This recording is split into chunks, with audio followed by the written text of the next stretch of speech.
I'm gonna try to see if I could see up in my exhaust. This is gonna be a little bit more difficult because I am on the other side of the engine and I can't see what I'm looking at. But this is 186,000 miles. So this is what 186,000 miles looks like on a car that runs all day. It doesn't get shut off. It idles constantly. The air conditioning is kept on constantly. And the oil gets changed every 5,000 miles.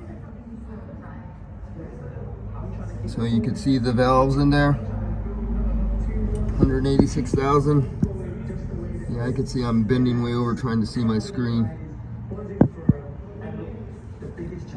There we go. I don't know if I could get closer. There we go. Come on. Oh, that's what it looks like. There we go, there's a valve. I see it now. Oh shit, awesome. My auto adjust is going all over the place, wacky.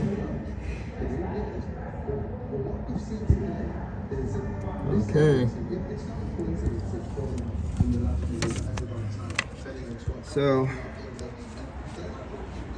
change your oil every 5,000 miles. Nobody should ever need an engine for 450,000 miles. Same engine, same transmission, like all my other cars. So you go.